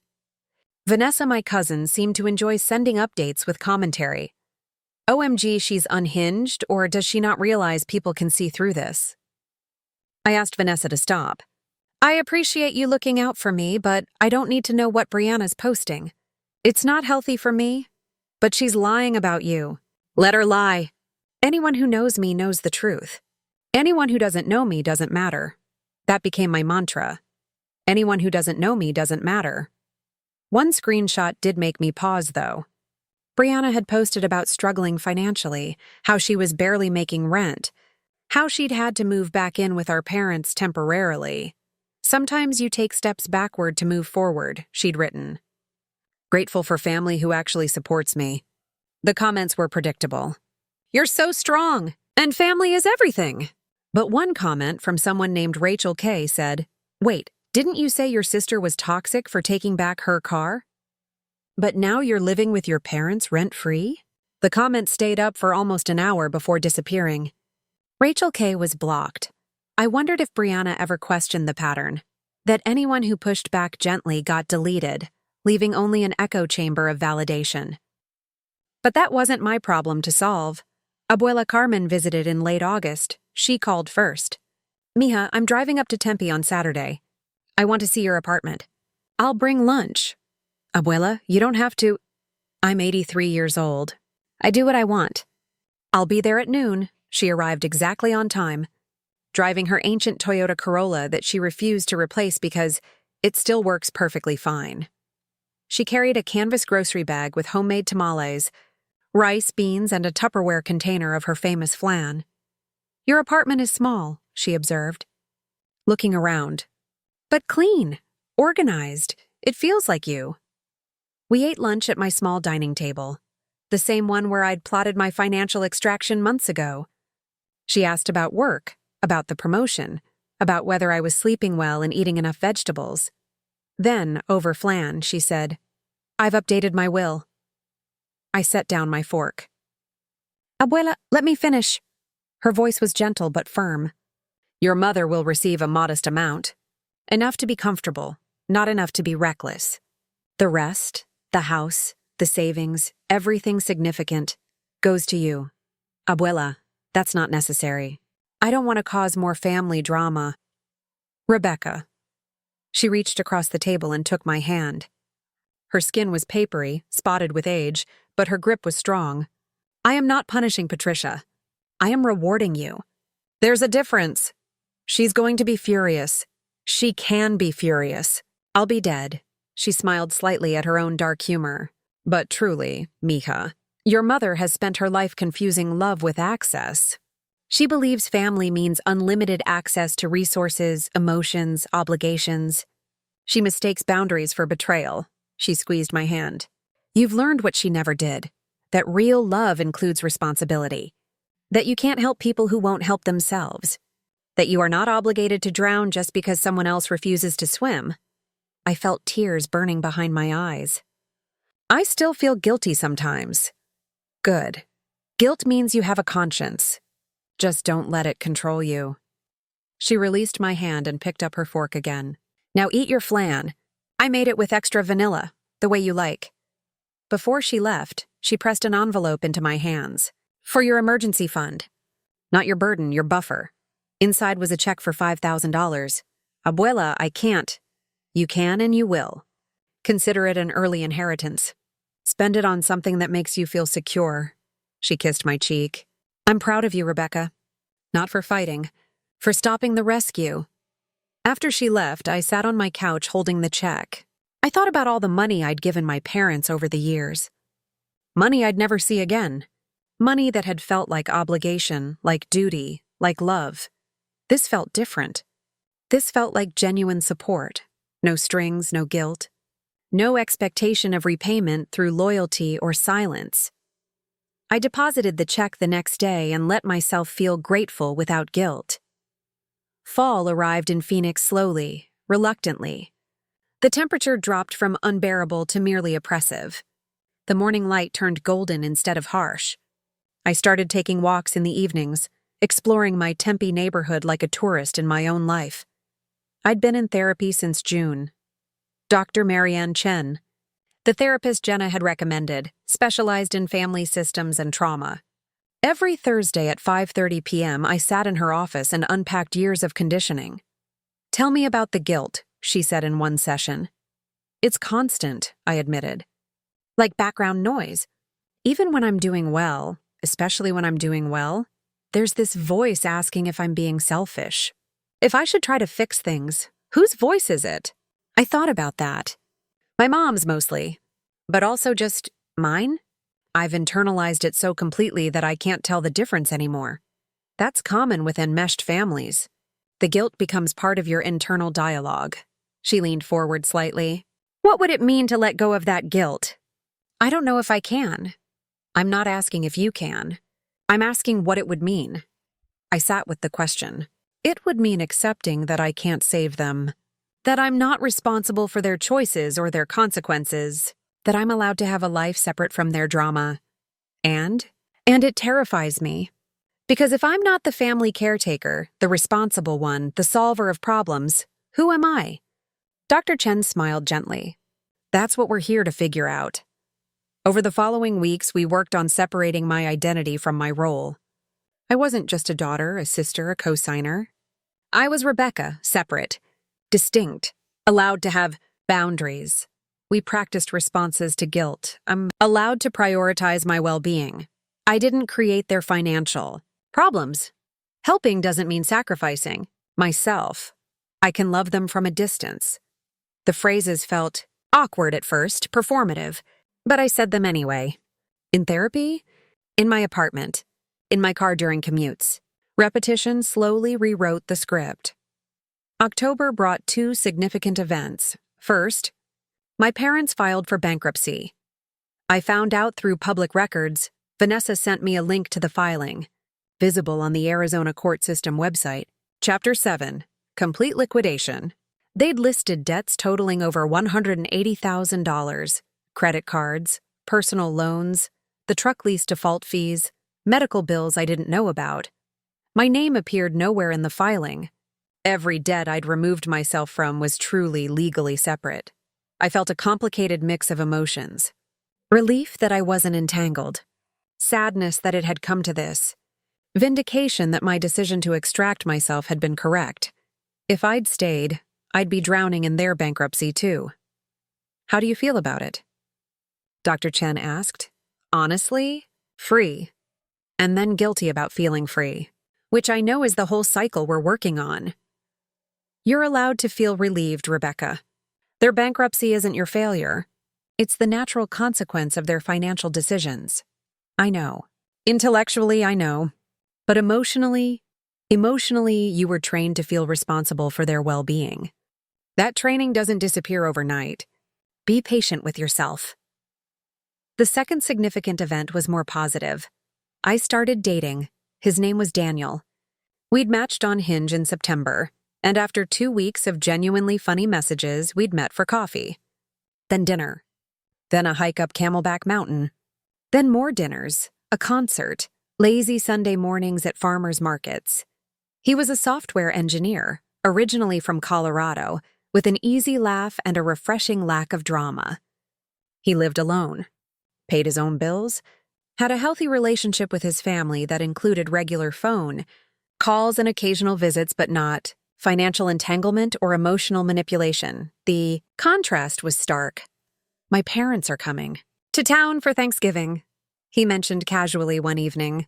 We were cooking dinner in my apartment. Well, he was cooking while I chopped vegetables incompetently. Would you want to meet them? No pressure, but they'd love to meet you. My immediate instinct was panic. Meeting parents felt significant, complicated, fraught with potential disaster. But then I remembered, not all families were like mine. I'd like that, I said, and meant it. Thanksgiving week arrived with its typical complications. Abuela Carmen called. Mia, I'm hosting Thanksgiving dinner. Small group, your Uncle Timothy's family, your Aunt Rosa and her husband, me. I'd like you to come. Will Mom and Dad be there? No, I didn't invite them. This is my house and my dinner, and I'm choosing peace over obligation this year. I smiled. Abuela, you're my hero. I'm old and tired of pretending. Come at 2. Bring wine. I spent Thanksgiving afternoon at Abuela's house in Central Phoenix, in the neighborhood where she'd lived for 40 years. The house smelled like roasting turkey and homemade tortillas. Uncle Timothy was surprisingly warm, his earlier attempts at mediation apparently forgiven or forgotten. His kids, my cousins, were in high school and college now, polite and more interested in their phones than family drama. Aunt Rosa, Dad's older sister, hugged me hard. I'm glad you're here, Mija. Carmen told me what happened. You did the right thing.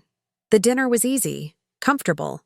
We talked about normal things, jobs, school, sports, the ridiculous Phoenix weather that called 60 degrees cold. No one mentioned the bankruptcy.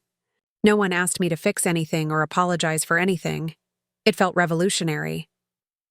Later, as I helped Abuela wash dishes, she said quietly, "Your mother called me yesterday. Said she couldn't believe I'd chosen you over her. Abuela, I'm sorry. I told her I didn't choose you over her. I chose health over sickness. Boundaries over chaos." She didn't like that answer. Abuela handed me a wet plate to dry. "She'll be angry for a while. Maybe forever. But that's her choice, not your consequence." That night, lying in bed in my quiet apartment, I thought about the 2 Thanksgivings happening simultaneously. Mine, peaceful, small, nourishing. And theirs. Brianna had posted photos of dinner at a restaurant, just the 3 of them. Captions about real family and quality over quantity. I didn't feel jealous or excluded. I felt grateful for the distance. December brought closure in unexpected forms. The Honda Accord, still parked in my carport, had become a decision point. I didn't need 2 cars. Maintaining 2 vehicles was inefficient. But selling it felt complicated. Every time I considered it, I imagined Brianna's reaction. Another Facebook post about betrayal and cruelty. Then I realized her reaction wasn't my problem anymore. I listed the Honda on Facebook Marketplace for a fair price, $8,500, which was slightly below Blue Book value but would sell quickly. Within 3 days, I had a buyer, a college student at ASU whose parents were helping her get reliable transportation. We met in a public parking lot. She tested the car, her father inspected it, and they paid in cash. I signed over the title, handed them the keys, and watched them drive away. That night, I transferred $8,500 into my savings account and updated my spreadsheet. Total financial. Recovery. Mortgage equity. $43,000 Honda sale. $8,500 removal from truck lease. $0 cash, but $30,000 liability eliminated total. $51,500 recovered, plus significant liability reduction total financial. Losses, mom's kitchen loan, 15,000 years of boat storage fees, minor loans, emergencies. 8,000 credit score damage, intangible but real. Total. 23,000 net recovery. 28,500 policy eyes. Eliminated future liability. The math didn't account for emotional cost, years of stress, or opportunities missed. But it was something. Tangible proof that extracting myself had been financially sound, not just emotionally necessary. Christmas was quiet by design. Daniel invited me to Colorado to meet his extended family, but that felt too overwhelming too soon. Instead, we spent Christmas Eve together, Chinese food and a movie, the classic Jewish Christmas tradition he'd adopted despite being raised Lutheran. "My family's weird," he'd said, "but not toxic." There's a difference. Christmas Day, I video called Abuela Carmen, who was spending a quiet day at home. She showed me her modest decorations. A small tree, a nativity scene from Guadalajara, strings of lights. "Are you happy, mija?" she asked. "Yeah, Abuela, I really am." "Good. That's all I want for you." In the evening, Melissa and Jenna came over.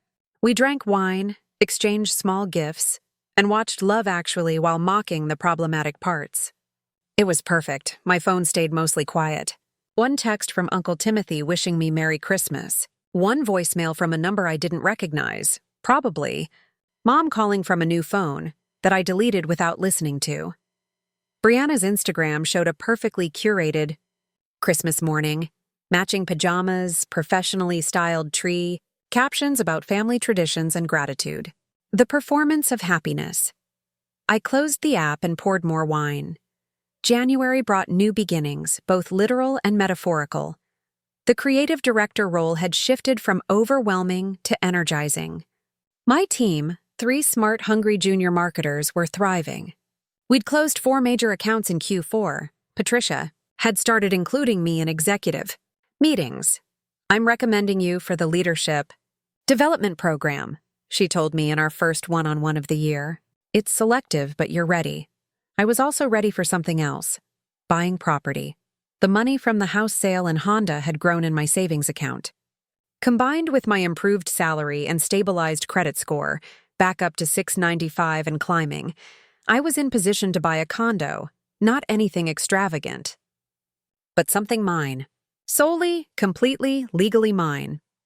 I started working with a realtor, a sharp woman named Grace who specialized in first-time buyers. We looked at condos in Tempe and Phoenix, places within my budget that didn't require massive renovation or compromises on safety. In February, I found it, a one-bedroom condo in a quiet complex near Papago Park. Second floor, balcony overlooking a courtyard with mature trees, updated kitchen, decent closet space, a bathroom that didn't make me sad. The HOA fees were reasonable, the building well-maintained. The asking price was $185,000. I offered $180,000. They countered at $182,000. We settled at $181,000. My loan application processed smoothly. Clean credit history, stable employment, debt-to-income ratio, well within acceptable range. No co-borrowers, no co-signers, just me. The approval felt like vindication. Closing was scheduled for March 15th. As the date approached, I felt increasingly anxious. Not about the purchase, but about the symbolism. This was permanence, commitment, adult responsibility in a way that felt different from anything before. It's normal to feel scared, Dr. Chen said. You're claiming space that's entirely yours. Given your history, that's radical. The closing took 90 minutes. I signed what felt like 200 pages. The title company representative walked me through every form with patient thoroughness. When she handed me the keys, actual physical keys on a keychain that said "Home Sweet Home," I almost cried. "Congratulations, Ms. Torres," she said. "You're officially a homeowner." I sat in my car in the parking lot afterward, holding those keys, and called Abuela Carmen. "I did it, Abuela. I bought a condo. It's mine, just mine." Her voice was warm, proud. "Your abuela would be so proud, mija. He always said real freedom comes from standing on your own ground." That weekend, Daniel helped me move. Melissa and Jenna came too, along with some co-workers who'd become friends. We formed an efficient assembly line of boxes and furniture. Someone ordered pizza. We took a break to christen the balcony with cheap champagne. "To Rebecca," Melissa toasted, "and to never co-signing anything for anyone ever again." We all drank to that. Spring in Phoenix is magical, that brief window when everything blooms before the heat kills it all. I spent March and April settling into my new space, buying furniture slowly, thoughtfully, hanging art, planting herbs on the balcony. Living alone, truly alone without the weight of family obligation, was revelation. I could leave dishes in the sink overnight. I could watch whatever I wanted on TV. I could have friends over without strategizing. I could exist without constantly monitoring my phone for the next crisis. The family group chat still existed in my phone, permanently silenced. Sometimes curiosity got the better of me and I'd check it. Always a mistake. The messages followed predictable patterns. Mom, "Brianna got a new job." So proud of our girl. Dad, "Fixed the sink today." Saved $200 doing it myself. Brianna, "Brunch with the best parents." Performance for an audience of 3, pretending I'd never existed. I'd removed myself from that narrative. But they'd removed me from their story too. I'd become the villain in their telling. The selfish daughter who abandoned her family over money. The truth was more complicated, but complicated truths don't fit in Facebook captions. In April, Vanessa called. "Hey, so I don't know if you want to know this, but your parents are telling people you stole money from them. Like, actively stole. Uncle Timothy heard it at some family thing." My stomach churned. "Stole what money?" "They're saying you took money from the house sale that was rightfully theirs. That you manipulated the paperwork. I know it's bullshit, but I thought you should know what they're saying. Thanks for telling me." I meant it, even though the information made me feel sick. I called Lauren immediately. "Can they sue me? Is there any legal basis?" She laughed, but not unkindly. "Rebecca, you are a legal co-borrower on the mortgage. You were entitled to that equity. You have all the documentation. They could try to sue, but it would be immediately dismissed. This is just reputation management on their part. So I should just ignore it? Yes, don't engage. Don't defend yourself publicly. People who matter know the truth. People who believe their version without asking questions don't matter. People who don't know me don't matter. The mantra returned. I didn't post on social media defending myself. Didn't send messages to family members correcting the record. Didn't play the game at all. I just kept living. Summer arrived with its usual vengeance. Phoenix temperatures climbed past 110 degrees. I stayed inside during peak hours, ran errands at dawn or dusk, appreciated air conditioning like never before. Daniel and I had been dating for 9 months now, long enough that boyfriend felt insufficient but partner felt too formal. He'd mostly moved into my condo without us officially discussing it. His toothbrush in my bathroom, his coffee in my pantry, his work laptop on my dining table. Should we talk about this? I asked one evening. About what? About you basically living here now. He looked up from his laptop. Do you want me to not? No, we should probably acknowledge it. Make it official or something. Okay. I officially would like to split rent and utilities and spend most nights here if that's cool with you. It was that simple.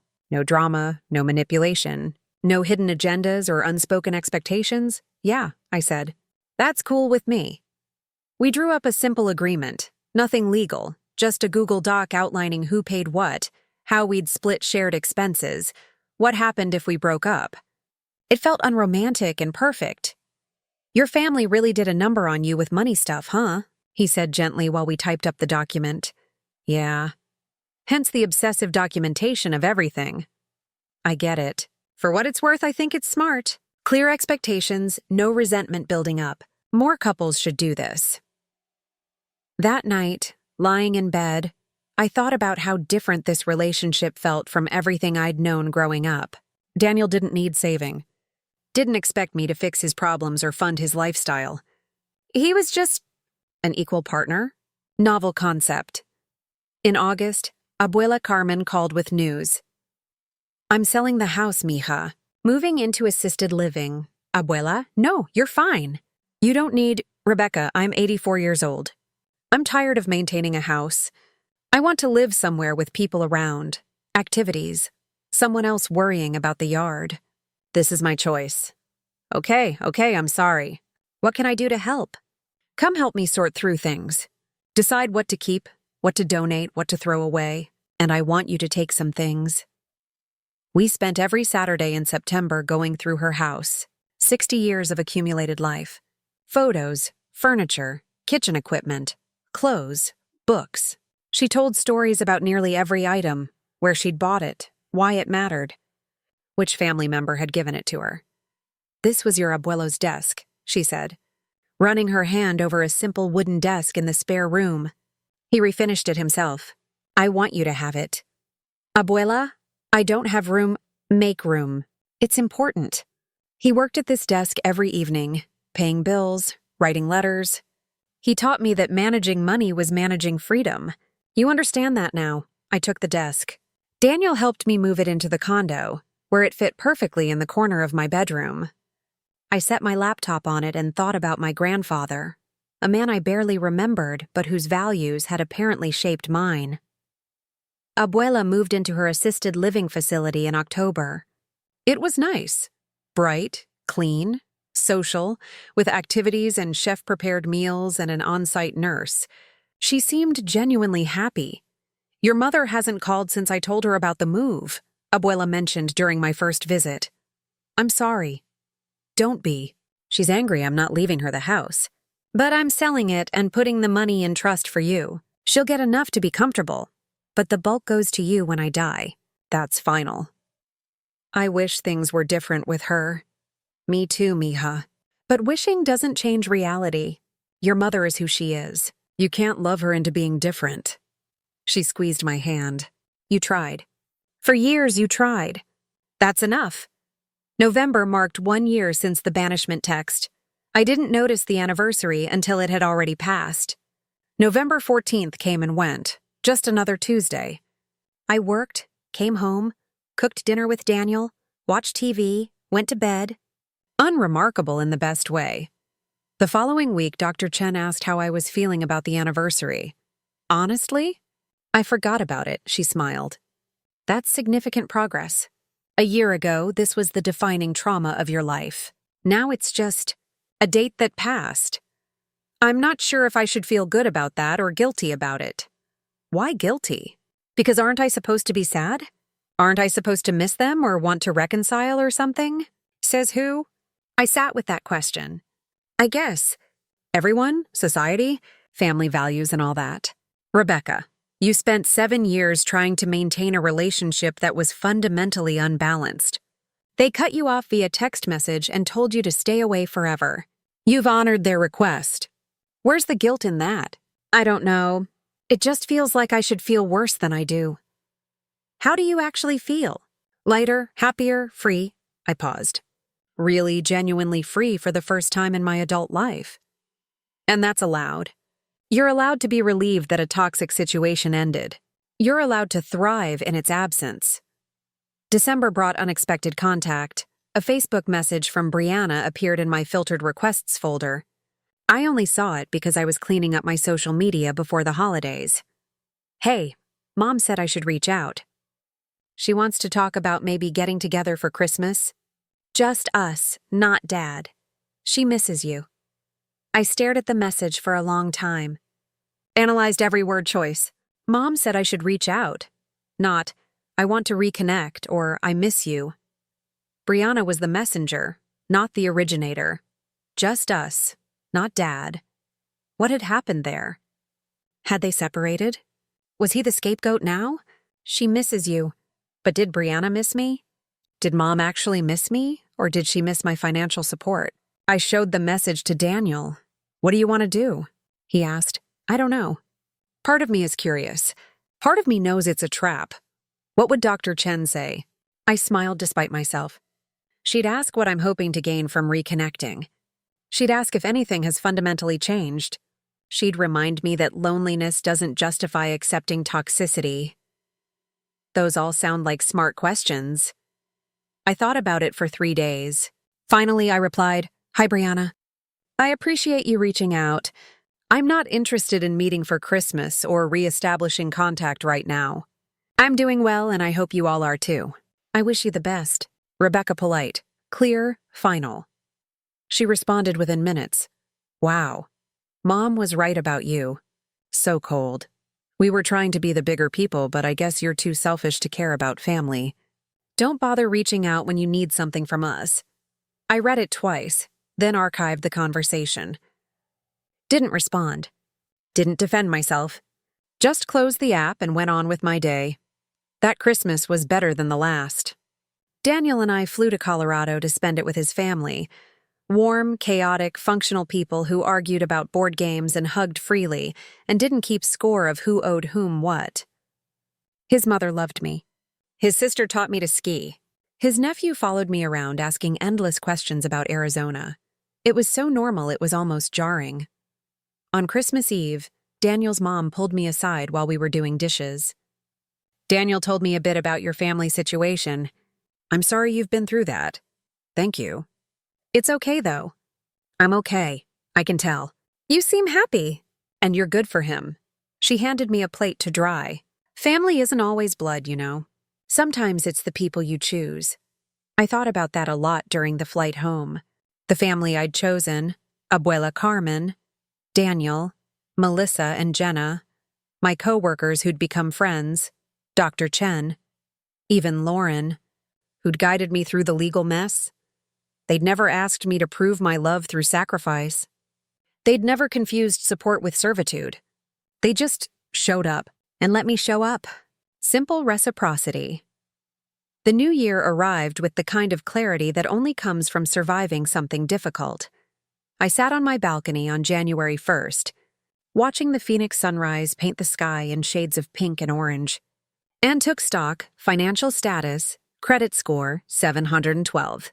And climbing savings, 63,000, no. Debt except my mortgage steady income with annual raises retirement. Account actually growing personal status. Healthy. Relationship with clear boundaries strong. Friendships based on mutual respect. Weekly therapy. That I no longer desperately needed but continued anyway. A home that was mine. Peaceful. Safe hobbies I'd rediscovered. Reading, hiking, cooking. No family emergencies requiring my immediate financial intervention. Professional status. Creative director role. Thriving team that respected me. Projects. I was genuinely proud of career trajectory that felt sustainable. It wasn't a perfect life. I still had hard days. Still struggled with guilt sometimes. Still wondered if I'd done the right thing, if I'd been too harsh, if I should have tried harder. But then I'd remember. I had tried. For 7 years, I'd tried. I'd co-signed and guaranteed and paid and rescued and enabled. I'd set myself on fire to keep them warm. And when I'd finally, carefully, decisively stopped, they'd cut me off without hesitation. They'd shown me exactly how much my actual presence mattered versus my financial usefulness. That was clarifying. In February, something shifted at work that I hadn't anticipated. Patricia called me into her office. "Close the door. I have news." My stomach dropped. Those words never preceded anything good. I've accepted a position at another agency. Better offer, creative control, equity stake. I'm giving my notice today. Oh, wow. Congratulations. Here's the thing. I've recommended you as my replacement. You'd be director of marketing. It's a significant jump. Salary in the low 6 figures. Full benefits package. Leadership of the entire marketing department. I stared at her. Patricia, I've only been creative director for 6 months, and you've been exceptional. You're ready. More importantly, the clients trust you. The team respects you. You understand the work. She leaned back in her chair. Corporate will interview other candidates, but you're my first choice. My only choice, really. The interview.